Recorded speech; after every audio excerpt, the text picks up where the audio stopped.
السلام علیکم ورحمۃ اللہ وبرکاتہ۔ وعلیکم السلام ورحمۃ اللہ وبرکاتہ۔ الحمدللہ الحمدللہ رب العالمین والعاقبۃ للمتقین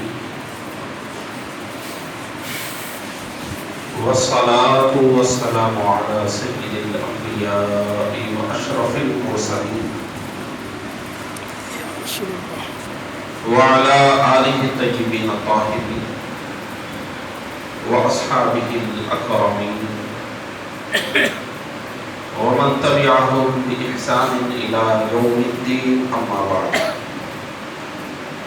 فقد قال الله تبارك وتعالى في القرآن المجيد والفرقان الحميد: أعوذ بالله من الشيطان الرجيم، بسم الله الرحمن الرحيم. ومن الناس من يقول آمنا بالله وباليوم الآخر وما هم بمؤمنين. صدق الله العظيم. قال الله تبارك وتعالى في شأن حبيبه تعظيما وتكريما: إن الله وملائكته يصلون على النبي يا أيها الذين آمنوا صلوا عليه وسلموا تسليما. اللهم صل على سيدنا شفيعنا ونبينا وحبيبنا ومولانا محمد وبارك وسلم صلاة وسلام عليك يا رسول الله صلى الله تعالى عليه وآله وسلم. معزز حاضرین کرام، اللہ رب العالمین کا بے پناہ فضل و کرم ہوا کہ ہم اور آپ اللہ کے اس مقدس گھر میں دین و سنیت کی باتیں سننے اور سنانے کے لیے جمع ہیں۔ اللہ تبارک و تعالی ہم سب کو حق جاننے اور اس کی پیروی کرنے کی توفیق عطا فرمائے، اور باطل کو بھی جاننے اور اس سے اجتناب کرنے کی توفیق عطا فرمائے۔ یہ خاص طور پر ہمارے پیارے آقا صلی اللہ علیہ وآلہ وسلم کی دعا رہی ہے، تعلیم فرمائی ہے حضور نے: اللہم ارنا الحق حقا وارزقنا اتباعہ وارنا الباطل باطلا وارزقنا اجتنابہ، کہ اے اللہ ہمیں حق کو حق دکھا، حق نظر آئے، یہ بھی توفیق خدا ہوتی ہے۔ حق سب کے سامنے ہوتا ہے لیکن ہر کوئی اسے حق نہیں سمجھتا، تو حق کی سمجھ بھی ایک توفیق خداوندی ہے۔ پھر حق سمجھنے والا ہر شخص حق کی پیروی بھی نہیں کرتا، تو حق سمجھنے کے بعد اس کی پیروی بھی اللہ کی توفیق ہے۔ اس لیے کتنی جامع دعا ہمارے نبی نے سکھائی ہے: اللہم ارنا الحق حقا وارزقنا اتباعہ، کہ اے اللہ ہمیں حق کو حق دیکھنے کی توفیق عطا فرما اور اس کی پیروی کی توفیق عطا فرما۔ اور دعا کا دوسرا حصہ: اللہم ارنا الباطل باطلا وارزقنا اجتنابہ، کہ اے اللہ ہمیں باطل کو باطل دکھا، باطل کو باطل سمجھنا یہ بھی اللہ کی توفیق ہے، ورنہ باطل کو انسان حق سمجھ لیتا ہے تو اسی پر جم جاتا ہے۔ تو باطل کو باطل سمجھنا، پھر سمجھنے کے بعد اس کی پیروی بھی، اس سے بچنے کی کوشش کرنا، جو سمجھے ہیں اس کے مطابق چلنا کہ باطل سے بچیں، حق کی پیروی کریں۔ تو بہت جامع دعا ہے کہ اے اللہ ہمیں حق دکھا، اس کی پیروی کی توفیق عطا فرما، باطل کو بھی دکھا اور اس سے بچنے کی توفیق عطا فرما۔ حق دکھانا حقیقتاً اللہ رب العالمین کا کام ہے، باطل کو دکھانا حقیقتاً اللہ رب العالمین کا کام ہے، مگر دنیا کو حق دکھانے کے لیے اور باطل کو واضح کر کے بتانے کے لیے اللہ نے ہمارے نبی کو بھیجا ہے۔ ہمارے نبی دنیا میں تشریف لائے اور ہمارے نبی نے بتایا یہ حق ہے، اس کی پیروی کرو، یہ باطل ہے، اس سے پرہیز کرو۔ نبی نے ساری زندگی یہی بتایا کہ یہ حق ہے، اس کی پیروی کرو، یہ باطل ہے، اس سے پرہیز کرو۔ نبی نے ساری زندگی یہی سکھایا اور دین مکمل ہوتا ہی ہے حق اور باطل دونوں کو واضح کرنے سے۔ حق بھی واضح ہونا ضروری ہے، باطل بھی واضح ہونا ضروری ہے۔ حق اگر پوشیدہ رہے گا تو حق سے محروم ہو جائیں گے، باطل اگر پوشیدہ رہے گا تو اس کی پیروی کریں گے تو باطل کا شکار ہو جائیں گے۔ تو ہمارے نبی نے حق کو ایسا واضح فرمایا، باطل کو بھی ایسا واضح فرمایا کہ ہمارے نبی جب دنیا سے رخصت ہوئے تو صحابہ کرام نے فرمایا ہمارے نبی نے حق اور باطل کو ایسا واضح کر کے بتایا ہے اور ایسا واضح دین ہمیں عطا فرمایا ہے کہ اس دین کی رات بھی دن کی طرح روشن ہے۔ اللہم ارنا الحق حقا وارزقنا اتباعہ وارنا الباطل باطلا وارزقنا اجتنابہ۔ اسی پر عمل کرنے کی ایک کوشش یہ ہمارا مرکزی کمیٹی کا ماہانہ جلسہ ہے۔ وقفے وقفے سے لوگوں کو واضح و نصیحت کرنا یہ سنت رسول بھی ہے اور سنت صحابہ بھی ہے۔ بلکہ بخاری شریف کی ایک روایت میں امام بخاری نے خاص اس تعلق سے ایک عنوان بھی قائم فرمایا ہے کہ لوگوں کو واضح و نصیحت کے لیے ایک دن مقرر کرنا۔ اور حضرت عبداللہ ابن مسعود رضی اللہ عنہ یا کسی اور صحابی کے بارے میں آیا کہ انہوں نے ایک دن مقرر کر لیا تھا واضح و نصیحت کے لیے، اس دن وہ واضح و نصیحت فرماتے تھے۔ اور یہ واضح و نصیحت کی ضرورت اس لیے پیش آتی ہے کہ ہمارا زمانہ تو فتنوں کا زمانہ ہے، گمراہیوں کا زمانہ ہے، اہل باطل کا زمانہ ہے۔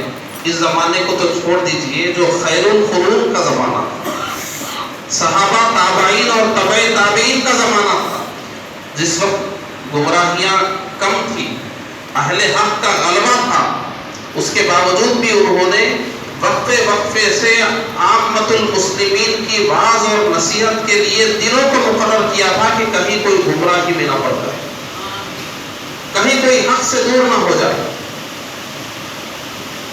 ہمارے زمانے کا تو تقاضا ایسا ہے کہ مہینے میں نہیں بلکہ روزانہ محفلیں ہوں، ہر ہفتہ محفلیں ہوں، لیکن علم حاصل کرنے کا رجحان لوگوں میں اتنا کم ہو گیا ہے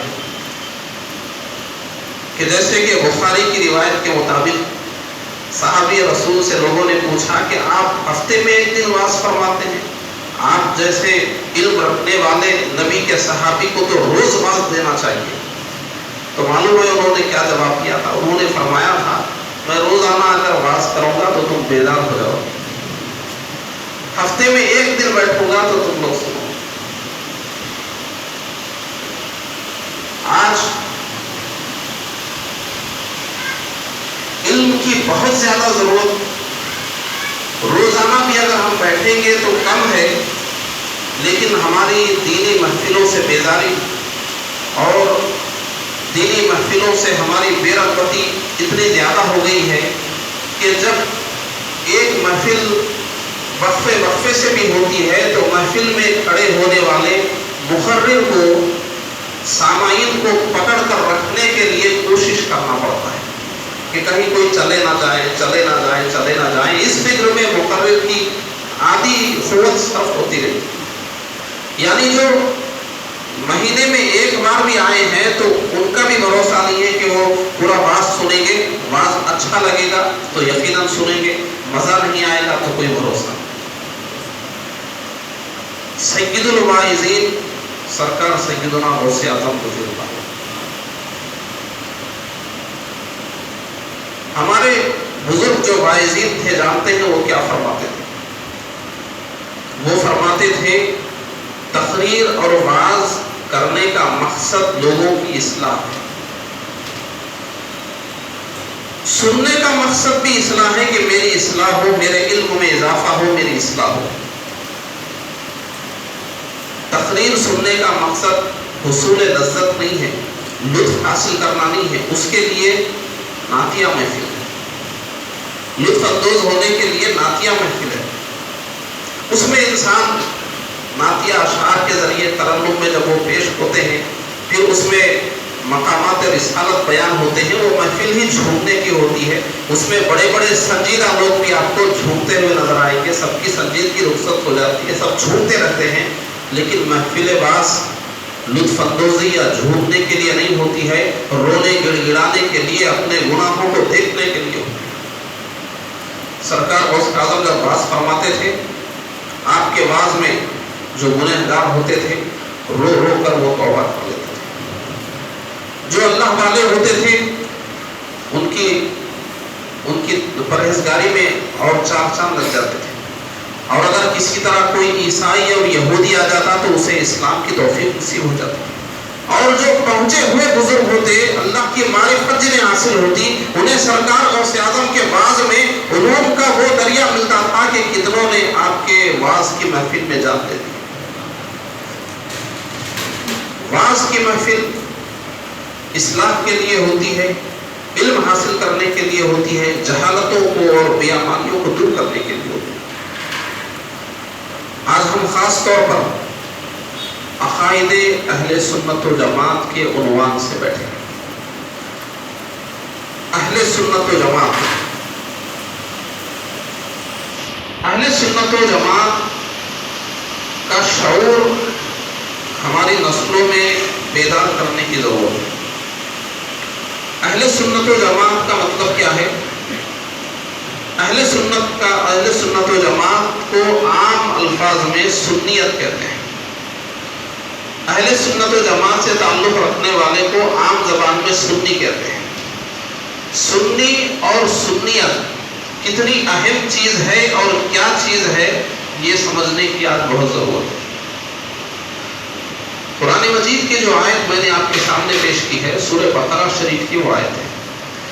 اللہ تبارک و تعالیٰ اس میں ارشاد فرما رہا ہے، بعض لوگ ہیں وَمِنَ النَّاسِ مَن يَقُولُ آمَنَّا بِاللَّهِ وَبِالْيَوْمِ الْآخِرِ وَمَا هُمْ بِمُؤْمِنِينَ۔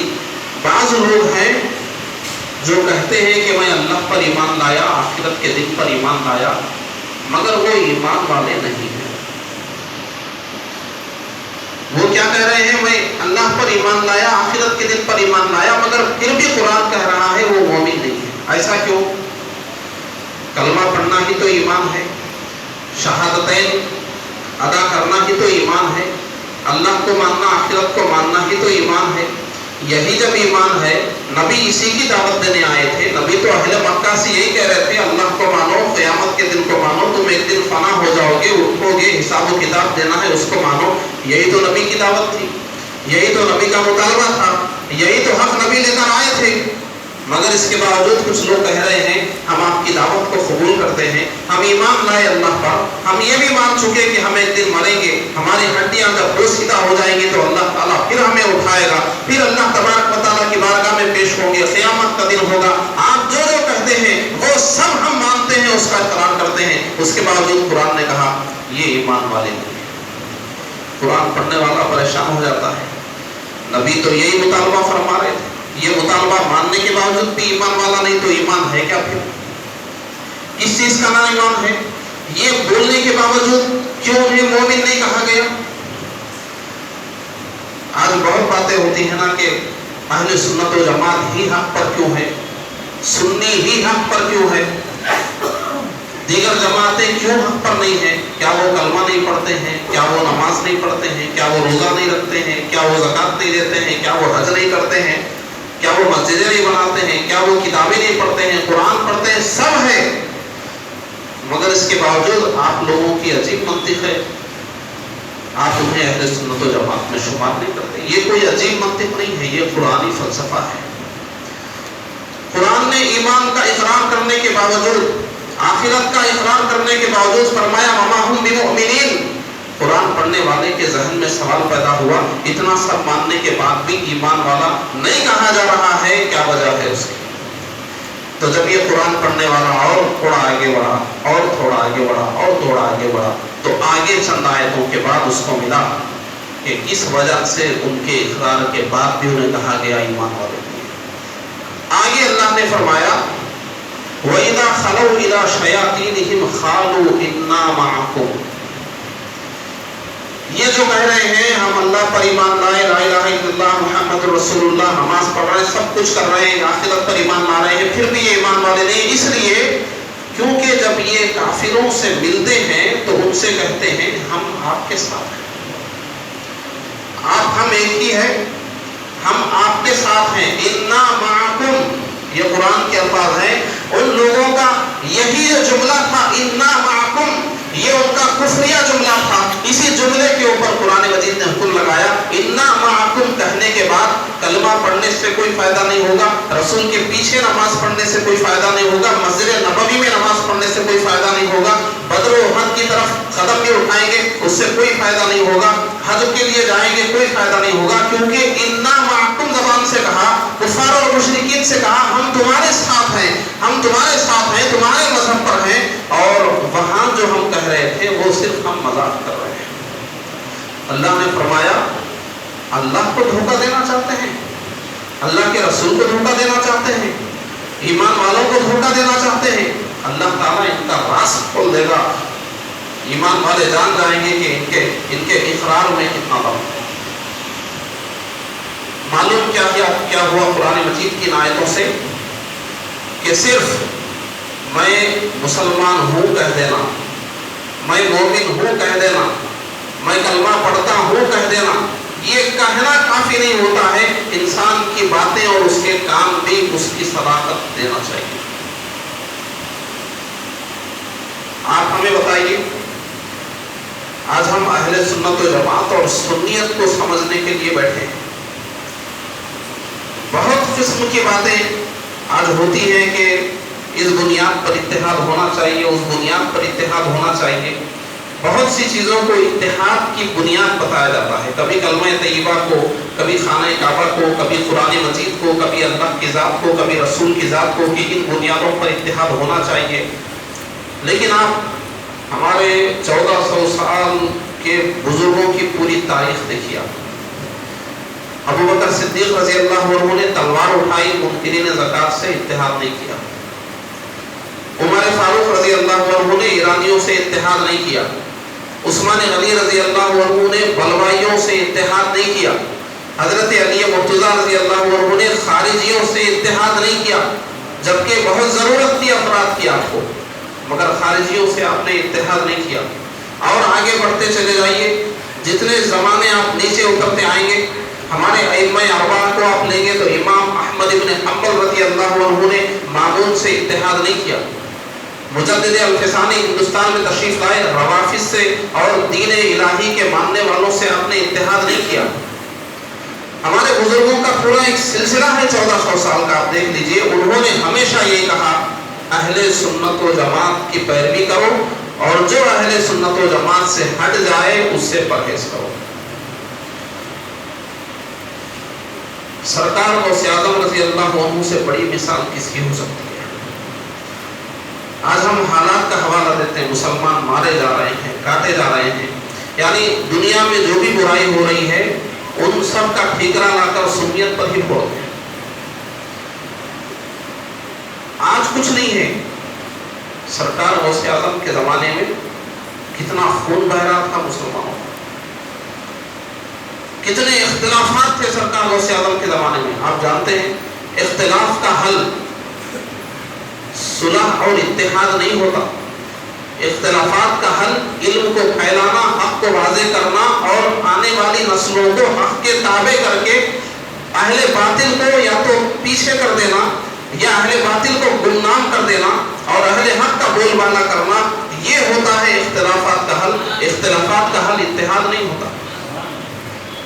آپ بتائیے معتزلہ کا کتنا عروج تھا امام احمد ابن حنبل رضی اللہ عنہ کے زمانے میں، بغداد میں حکومت کا مذہب ہو گیا تھا اعتزال، گمراہ فرقہ تھا معتزلہ۔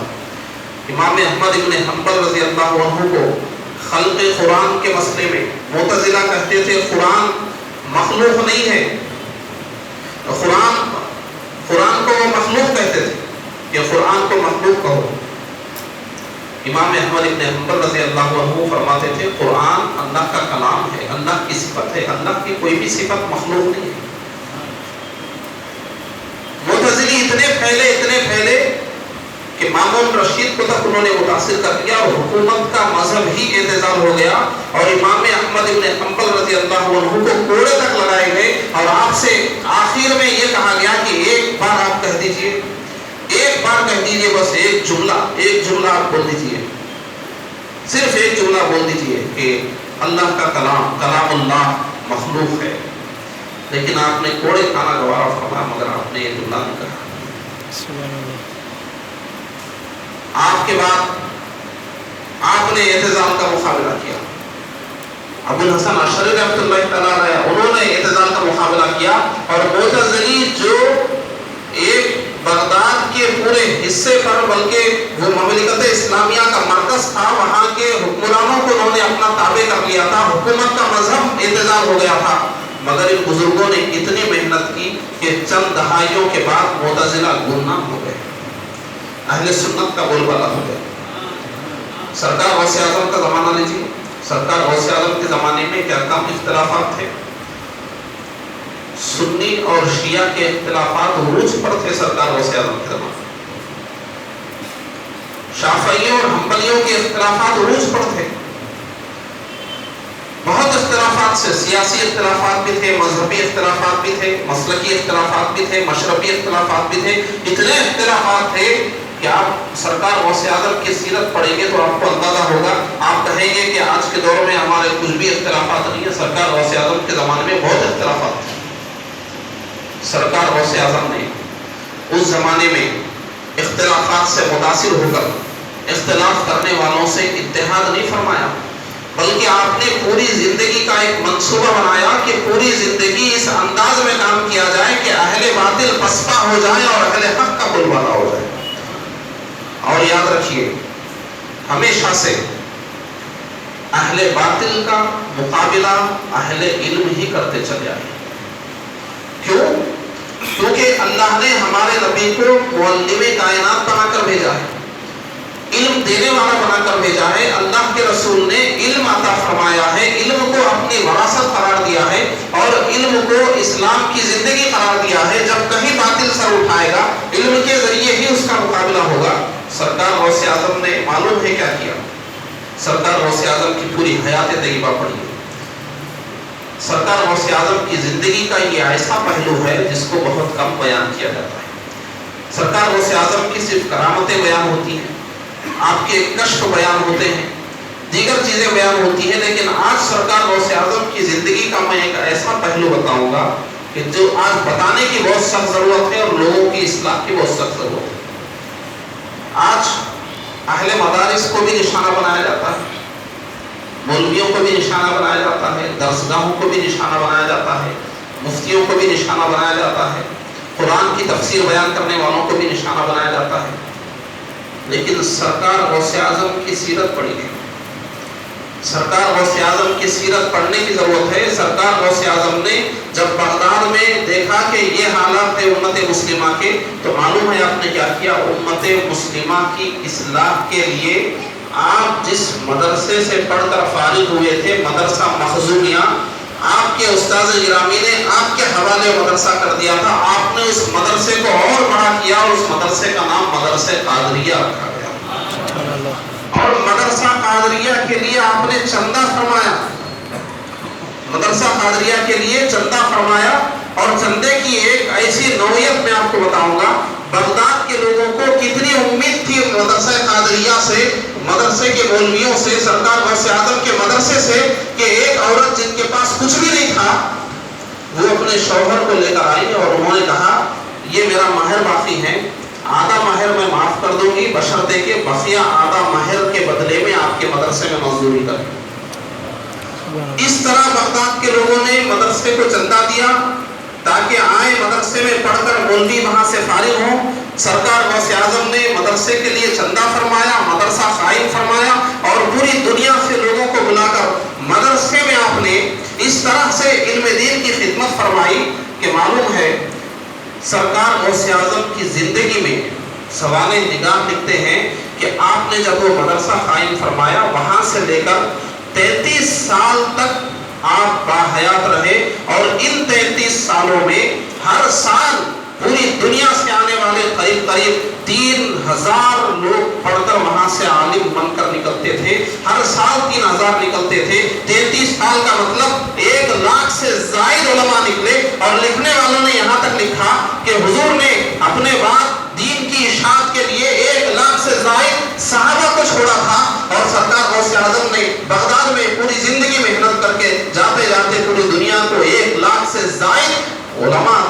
ہے جو انبیاء کے وارث ہیں۔ یہ انبیاء کے وارثین علماء اور مولویوں کو پیدا کر کے سرکار غوث اعظم دنیا سے اطمینان قلب کے ساتھ گئے کہ یہ میرے پیدا کیے ہوئے مولوی پوری دنیا کے حالات کو بدلنے کی امت مسلمہ کو تبدیل کر دیں۔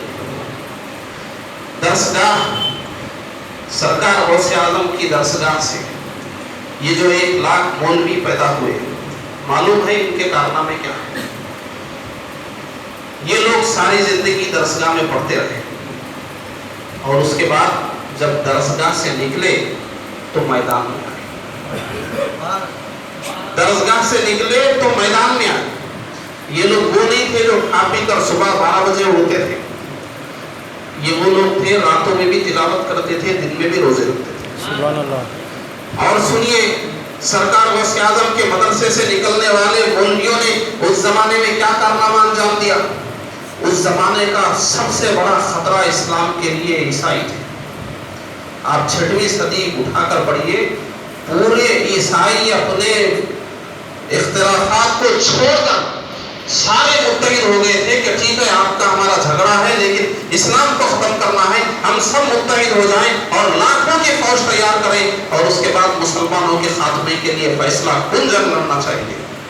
سارے عیسائی جمع ہو گئے تھے، لاکھوں کی فوج ان کی جمع ہو گئی تھی، اور معلوم ہے اس فوج سے مقابلہ کس نے کیا؟ سلطان صلاح الدین ایوبی رحمۃ اللہ تعالیٰ۔ سبحان اللہ۔ بیت المقدس جو عیسائیوں کے قبضے میں تھا، وہ عیسائیوں کے قبضے سے کس نے لیا؟ سلطان صلاح الدین ایوبی علیہ الرحمہ۔ یہ سلطان صلاح الدین ایوبی علیہ الرحمہ کون تھے اور ان کے ساتھ جو مجاہدہ کرنے والے، جہاد کرنے والے جو لشکر تھے وہ کون تھے؟ تاریخ اٹھا کر پڑھیے، سلطان صلاح الدین ایوبی علیہ الرحمہ کی فوج میں وہ لوگ زیادہ تھے جو سرکار غوث اعظم کے مدرسے سے عالم بن کر نکلے تھے اور علماء کی فوج کی ان کے ساتھ۔ میدان کارزار میں اہل علم کھڑے تھے، یہ علماء اور مولوی کھڑے تھے میدان کارزار میں جنہوں نے بیت المقدس کو فتح کیا تھا۔ یہ ہمارے کارنامے ہیں۔ سرکار غوث اعظم کے فیض یافتہ سلطان صلاح الدین ایوبی رحمۃ اللہ تعالیٰ علیہ، معلوم ہے ان کی فوج کیوں اتنی خطرناک تھی کہ یہودی لاکھوں کی فوج جمع کرنے کے بعد جب شکست کھا گئے ان سے تو بچے کچے لوگوں نے میٹنگ کی تھی اور میٹنگ کر کے انہوں نے کہا تھا کہ کیا بات ہے، ہماری لاکھوں کی فوج یہ ایوبی کے ہزاروں کی فوج کے سامنے شکست کھا جاتی ہے، وجہ کیا ہے اس کی؟ تو ان کے ایک بہت بڑے عیسائی نے، مدبر نے کہا تھا دونوں میں فرق یہ ہے کہ ہمارے پاس لاکھوں کی فوج ہے مگر ہماری فوج رات میں عیاشی میں مبتلا رہتی ہے، صبح جب میدان جنگ میں آتی ہے تو اسے واپس جانے کا خیال رہتا ہے، بیوی بچے اس کے دماغ میں رہتے ہیں اور جیتنے کے بعد جو دولت ملنے والی ہے وہ اس کے دماغ میں ہوتی ہے، وہ جینے کی آرزو لے کر میدان میں اترتا ہے، وہ آگے زندگی کے ارمان دلوں میں لے کر اترتا ہے۔ مگر ایوبی کے ساتھ جو فوج ہے وہ راتوں میں چراغ لگا کر قرآن کی تلاوت کرتی ہے، سبحان اللہ، راتوں میں چراغ لگا کر اسلام کی کتابیں پڑھتے ہیں، کیونکہ وہ کون تھے؟ سرکار غوث اعظم کے مدرسے سے نکلے ہوئے مولوی تھے، ان کو کتابیں پڑھنا آتا تھا، انہیں کتابیں سمجھنا بھی آتا تھا، کتابیں پڑھانا بھی آتا تھا، درسگاہ میں وہی کتابیں بھی پڑھاتے تھے، میدان میں آ کر وہی تلوار بھی اٹھاتے تھے۔